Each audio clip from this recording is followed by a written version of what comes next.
Hello everyone, and welcome back to the Grimm Chronicles. I am the Grimm reader, Kathy Grimm, and this is number 44. This is the 44th, my weekly reading wrap-up, update, whatchamacallit type thing.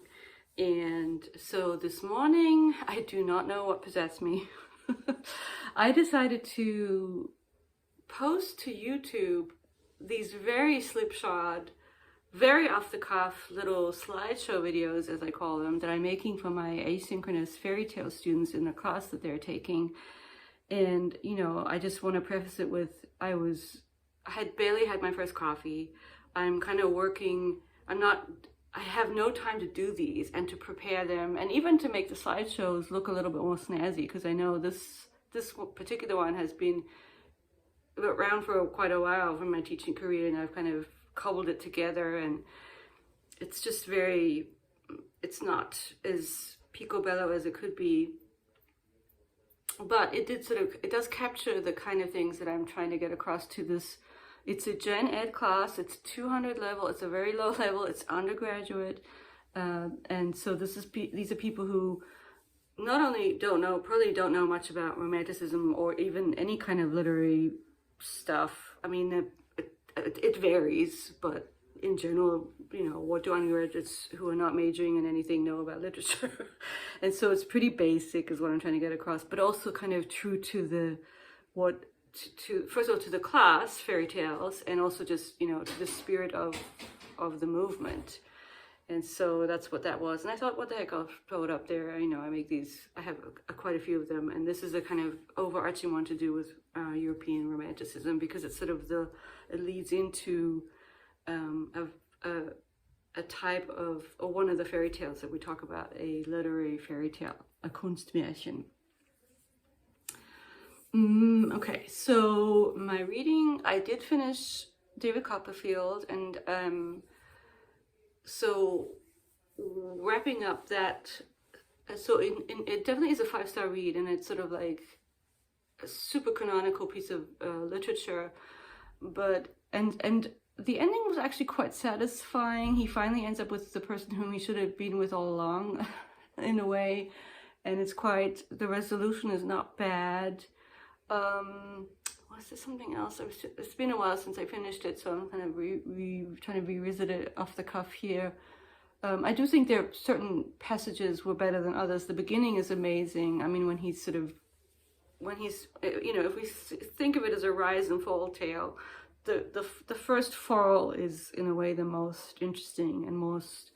On the other hand, I mean, Dickens is he is a very good storyteller, as I said before, and so the ending was quite satisfying for that reason. Oh yes, it was the whole thing with Emily, that's right, and the whole resolution of that stuff.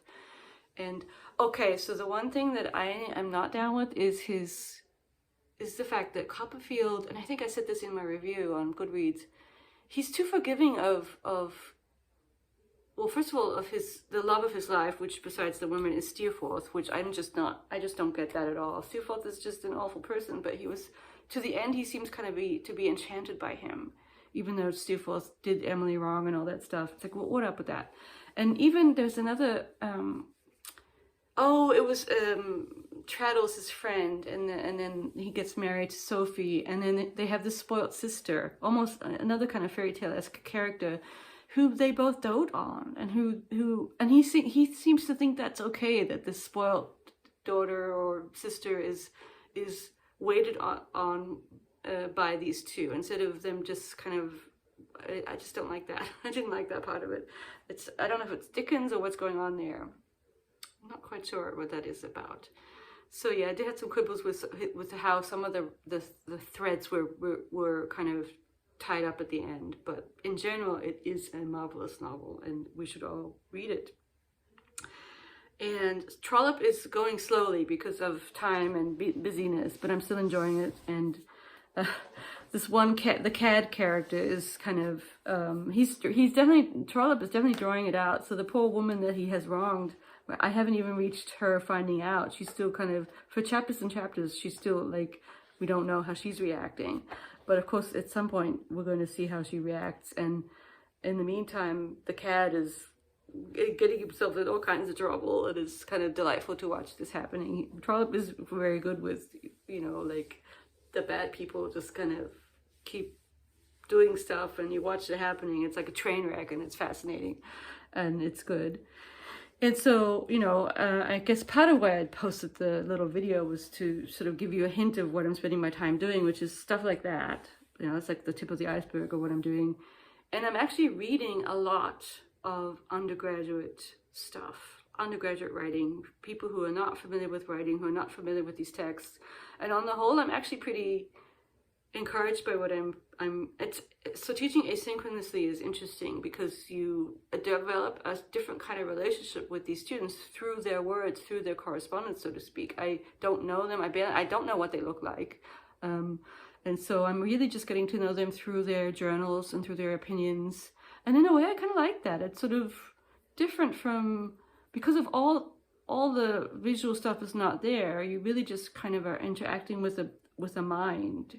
And I do kind of feel like I am sort of getting to know them in a weird way, but not in the sense that I would recognize them, which is kind of strange to say.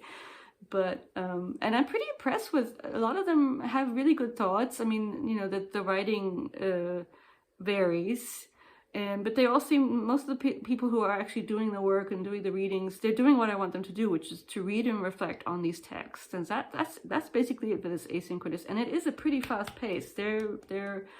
They read and respond to at least 2 or 3 texts a week and write short papers on these texts. So at the end they'll have about 20 pages of written stuff, pretty not polished, but you know what, it's asynchronous, it's fine.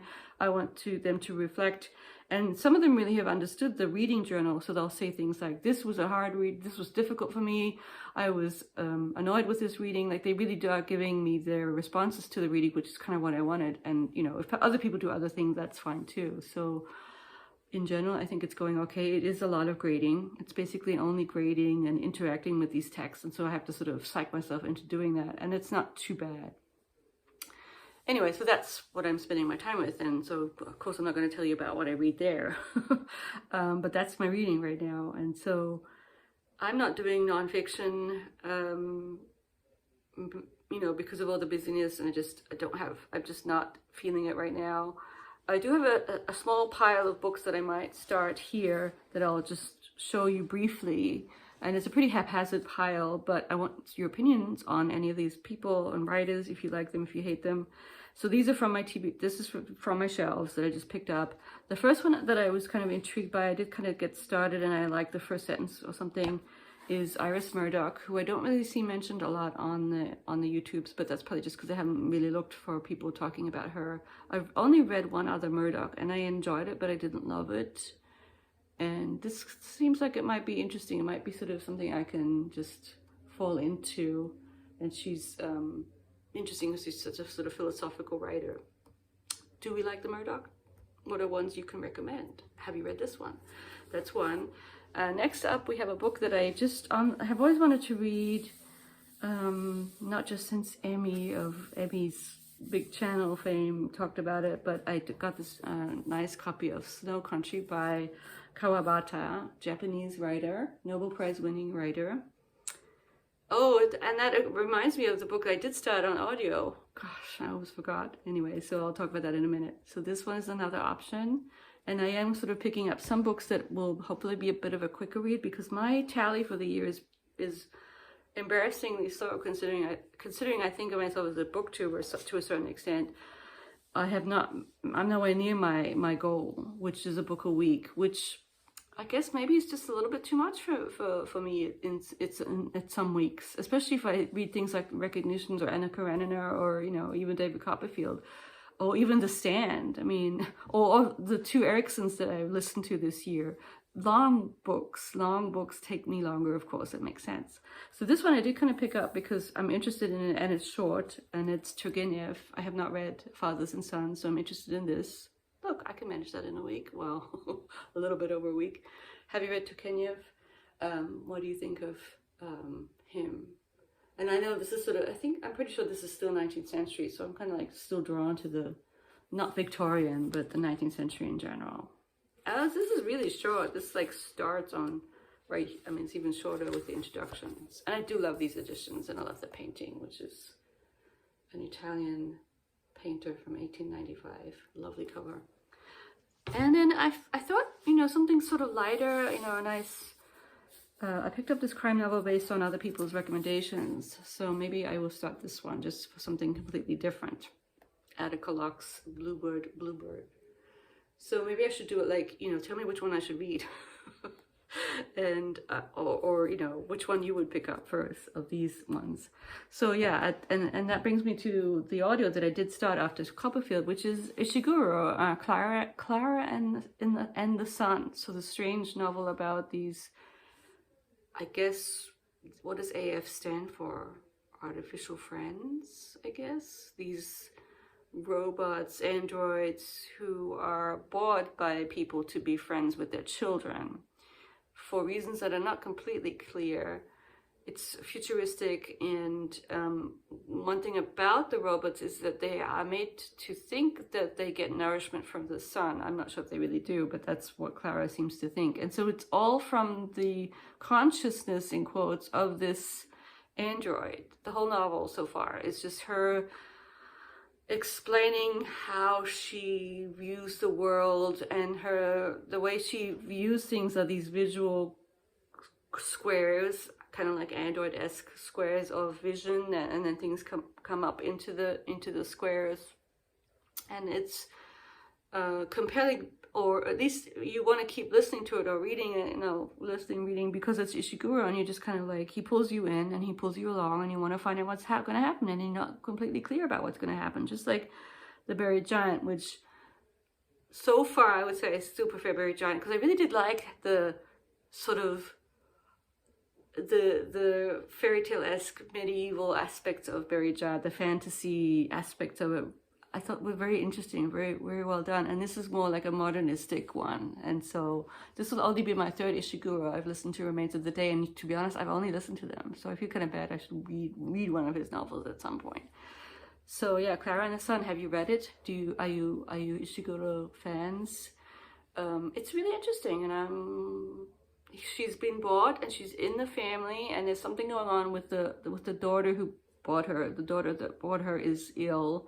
The mother's kind of strange, and yeah, they're at this weird party where she's kind of introducing her boyfriend, not boyfriend, a neighbor boy who's also her friend, and who's also kind of strange. And I'm already kind of thinking, well, maybe he's one too. He's another AF. Maybe they're all AFs. I don't really know where it's gonna go. I think that's about it. I don't think I have anything else to report except that I'm busy, but everything is fine. And we're going to continue to move on with the Ishiguro and with Trollop, and maybe with one of other of these ones. You never know. Maybe I'll pick up another one for my, or maybe I won't start any because I am so busy. So we'll see how things play out. You know, stay tuned, so to speak. Exciting times, not really. I hope everyone is doing well, and thank you for staying with my strange little channel. There's this sort of on the periphery of booktube, because I don't participate in what a lot of people do participate in, but it seems that I still have people who watch and appreciate what I'm doing to a certain degree, and that's good enough for me.